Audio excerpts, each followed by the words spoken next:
I'm delighted and very honored to speak here. I'm from Munich all the way. I work for one of the oldest startups in Germany, I guess, Siemens, right? 350,000 employees all around the world. I'm trying and proud to facilitate somehow this company who is well known for infrastructure, for energy, for turbines, for grids, for hospitals, you know, all kinds of technology, hardware products, actually towards the digitalization, and meaning also guiding it through the AI-driven enterprise, an AI-first company.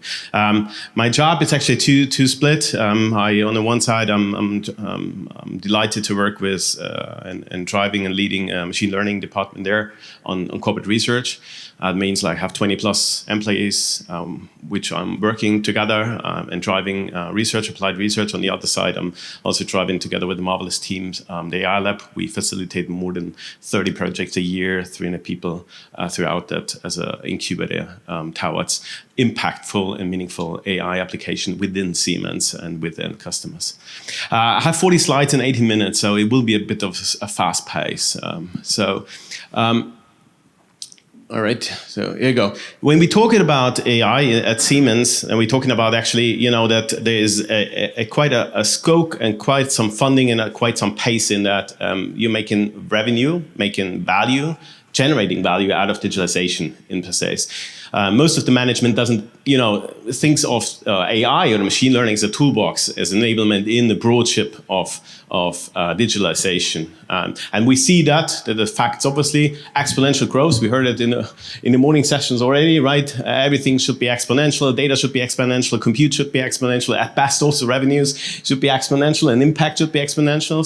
We see that, you know, marvelous toolkits and technology come into place, enabling or helping or supporting us enabling that. And we're obviously striving towards not only bridging POC level, but actually making business models using this technology around it.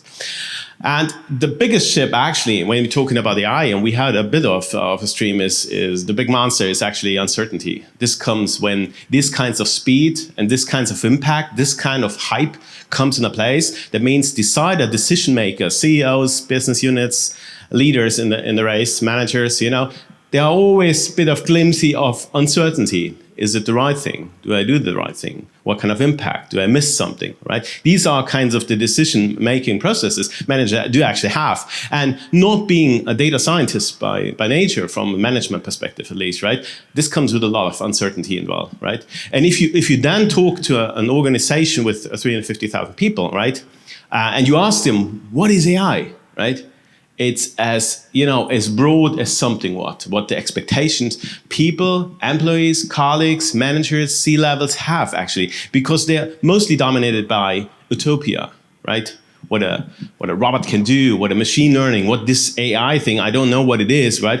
But can do. And this is stimulated by actually utopia. And nevertheless, people have some kind of expectation what the technology has an impact on their own, right? And if you put that, you know, in perspective, this is not new. This is definitely not new, right? This is a news article from New York Times in 1958, right? The expectation on technology, on AI, back in the days, we, you know, built something that walk, talk, see, write, reproduce themselves and conscious of existence.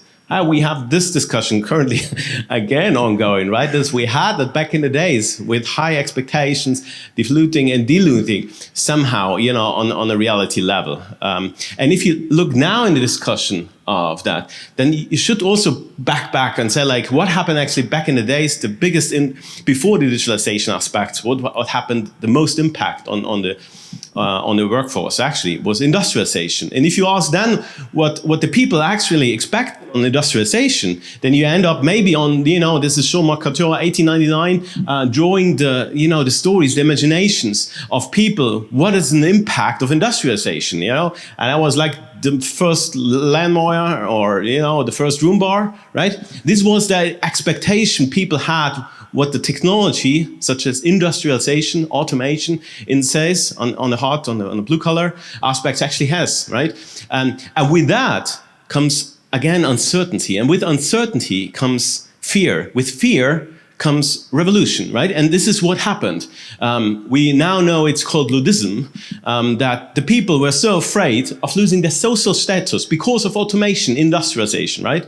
That they started breaking machines, which went on that level, thought by General Lud, and that's why we call it ludism, right?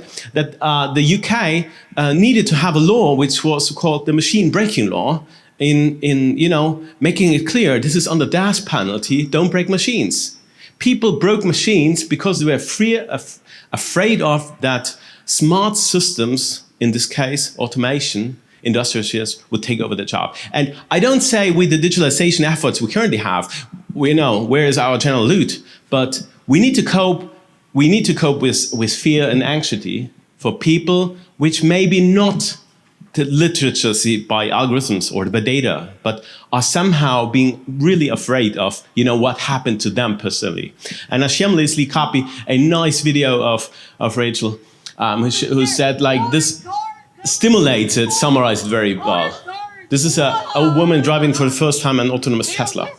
Put me back for me control it. Oh dear Jesus, I could never. Oh, where's it going? God damn, Bia. Oh my God. So she's not getting a heart attack, but that means like if you look in smart applications, whether it's stupid RPAs, robotic process automation, or whether it's smart decision-making systems, right? You cope in large organizations with people that may not be, you know, tech nature, that may not be open, explorative to, you know, all the capabilities, but are more focused on actually the afraid, actually on the disadvantage maybe. And that's why I think as a leader perspective, we need to make sure, right, to be more thoughtful how to deploy in this agile world. Second aspect, obviously, we're coming from also from an industry perspective, from a human-driven systems where as smart as we teach the machines. And a good example, every hype has its robot. This hype has the previous scene robot, rule-based system, scripted reality, appealing to be natural, right? This is human-driven, still human-driven technology. We're currently now in a world of data-driven, so systems are as smart as the data we feed in, and with that also they're conditioned by the data. And we soon will identify that we will not have the time to label all the data in the world. We need to simulate. We need to come to more self-supervision, unsupervised learning techniques to cope with the structure of nature. Then we have obviously the two main aspects, the B2B and the B2C, business to consumer and business to business, where, well, the B2C is about this, right? You spend 4 hours average on your mobile phone. My kids, maybe 5 or 6. You have an attention spawn rate of 30 seconds. After 30 seconds, you want to do something different. So AI is used, or machine learning systems are used to reattract your 30-second spawn. Click on the ad or scroll down, scroll up, click on the next article. So this is highly about consumer tech, mostly mobile tech, is driven by attention and predictive behavior. This is what they are looking after. While you might say in the B2B, it was always about industrialization. It was about gaining more efficiency, more productive, more throughput, more availability, these kinds of KPIs, key performance indicators we have. Though, I would challenge, say, like, if in current times in a data-driven world, this is not a clear left and right or black and white. If we need to build new products in the B2B space, we need to be closer to the person, closer to the customer. Customer centricity is key. And that brings some question is, how close is personalization?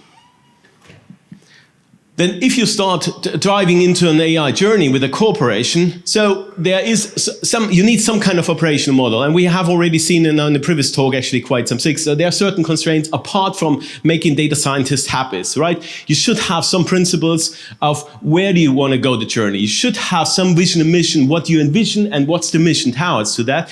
And you should have defined what's your value prop actually in that. And once you drive that, you need to think about portfolio manager. What are these POCs you want to do, and how do you prioritize them, and how do you execute them? Which of them gives you priorities, right? You need to talk about what kind of roles you have. Data science are one aspect, obviously, in there, but there are multiple more. How do you access these talents? Freelance, starting with the student, starting with external, starting own competences, and then incompetence or competence centers. And you want to talk about technology and data. I would guide you in the next 10 minutes about the process, talent, and technology actually associated, how to do that. So technology, right? And those who do AI, know about technology. Technology in machine learning specific is open source. Hands up who uses TensorFlow. Keep hands off if you use Python. See that? R. At least a purple. There you go, SBS modeler. There you go. So the main driver in technology, so AI, or let's say machine learning aspect, is not about proprietary software. AI is accessible in terms of the tooling of what we use. It was back in the days, 6 years ago, is not the case, obviously, right? Second one, algorithms, right? 100 papers every day upload to ArchiveX on machine learning. How do you cope actually with being updated on these kinds of frequency, right? It's pure machine learning, right? In our corporation, we do weekly reading groups now, because there is no chance that a single person can be updated by reading, unless he would spend just continuously reading stuff. So we distribute it and open up to the entire organization, doing continuously monitoring of reading, right? AI tooling as well as algorithms have a high open source footprint, and with that. And I think one picture when I found it, I thought like summarizes very good. Anyone knows her? Katie Bowman, right? So she tweeted that, right? She tweeted that image. It was like the first, I called it pip install black hole for all the geekies. The first, black hole 55 million light years away, right? With the distributed, computer vision problem, actually, of distributed satellites throughout the Earth, bringing that together and modeling that. And then I looked in here and it's like, what? What is that? Is that Jupyter Notebook here? Is that Matplotlib here? And someone said, can it be that you print nowadays a black hole which is 55 million light years away, just with pure open source technology? Yes, you can. NumPy, SkyP, Pandas, Jupyter, Matplotlib, and Astropy. Astropy is a specific there, but contributed to open source and GitLab. How cool is that? That reflects, for me, a great AI momentum. First, we need more women here. Second, everything is open source. Third, she is actually a data scientist, not a domain expert. And that makes it also different. I found it awesome. In industry perspective, obviously, we need somehow a bit of a split. So in industry, we apply in many cases machine learning in Siemens. So we do use open source, such as Keras, PyTorch, TensorFlow in our models, though we need some kind of aspects, obviously proprietary, also for our domains, like pre-trained models, for computer vision, for visual recommendation, for language, right? Our own BERT infrastructure, maybe, right? These kinds of aspects. Second is talent and culture. I mean, it's easy to say, but I highly appreciate Astro Teller. So like, how do you create a culture that makes it possible, like doing moonshots, right? It's simple, don't be a jerk. It's not that easy in a large corporation, to be honest, right? It's not that easy. Especially, there's a nice paper actually from Cornell about, if you are uncertainty, you demand new ideas. But new ideas come from sometimes crazy people, and they come up with creative approaches. And it has been shown that creativity in large corporations can be really tricky because they are not appreciated by managers, because they fear uncertainty again in this case. And uncertainty blocks creativity, and that's a huge challenge. So if you are a leader in your company, reflect on how do you cope with creative people. Second, the GitHub. There's a nice, how many people do you need for executing effectively, actually, proof of concept or a machine learning module? It's not that rockets. There's a nice paper on Nature, actually, about large team develops, small team develops. They analyzed all the GitHub contributor, as well as scientific contributors, in terms of their impact, disruption, whatever that means, as well as about their topology, how they're structured, how they're organized. It turns out a team of 3 in software brings the rocket. once you are in the POC phase, once you are on the productive phase, you need more, right? You end up on the chain, right, and making that really a productive system. But the team you meet to have an impact in AI is a small team. It's not a large team. Size doesn't matter, impact in this kinds. Quite interesting, right? And the others, then, how do you lead these small teams, right? These small teams averaged 2 to 4 people in a team on a certain project, focusing on that. And Google analyzed in more than 180 teams, 200 interviews, what makes a high-performance team a high-performance team. It turned out they have five impact factors: psychological safety, dependability, clarity, meaning, impact. That is what, in a sense, made the high-performance team in Google out, right? And by far, the most important was psychology safety. Don't be a jerk. Remove hierarchies. Allow failures. That's it. Because large organizations in these kinds of aspects do have a bit of a control optimized. If I don't know it, I can't agree it. I cannot allow it. I cannot spend it. I need to control it. I need to get the fame. Remove hierarchies and allow failing. Positive attribution to failure culture, right? Third aspect is process. And I think we do have a tooling for that, right?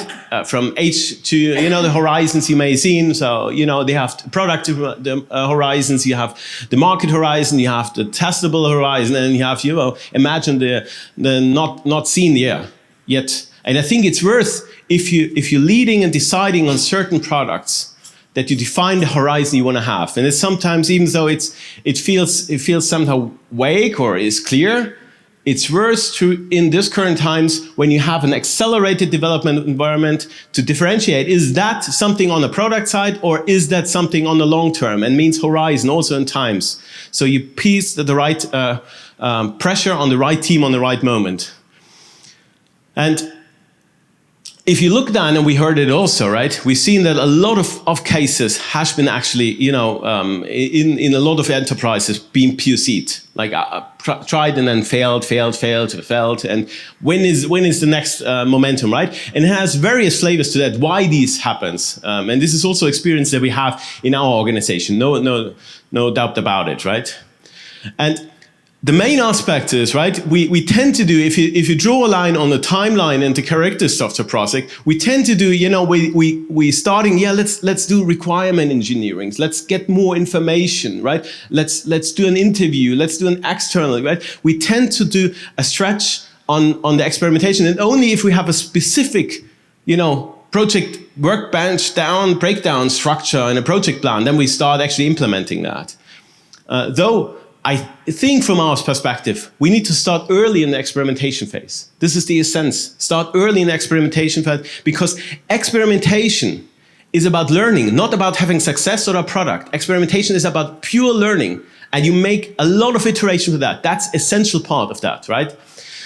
In our case, we have a structured format how to facilitate that, which we called, the Cocreation Framework. Don't bear about the buzzwords here, but in a sense, it has two different cases. It has the POC case. Once you know what you built, start building it and start the first proof. And the second is, once you have the pilot, try to scale it, right? And in most of the cases, what I see in terms of management style is the first team starts the container. They're building a container. So like, how do I bring stuff from here to there? And they're building a container. The second team builds the logistics. And this is the pain why POC doesn't work out. Because what happens is, manager gives them 20% of time or some funding for doing the POC, and say like, oh, now we have a container, right? Let's do more pressure and a bit more money. So we have a scalable business out of that. But in fact, obviously, this is something completely different than that. And that's the main aspect. This is a mindset people need to know, right? And that's why there are certain aspects where we need to bring them together, and having a fast no-go. We do that in 5-day coding sprints, iteratively coding sprints. We have tooling design thinking, which helps you nailing down the precise problem. You have lean thinking, building the right thing, and you have agile as a tooling for building the thing right? These are the aspects how you develop towards an AI-driven company, right? I jump over that. Last but not least, thought leadership. I think it's important, right? Professional responsibility is not discover the law of the universe, but transforming existing situations and more. And it's sometimes not that easy to say like, hey, we don't only do good is okay, but it's sometimes really, really hard. It's sometimes really, really challenges, right?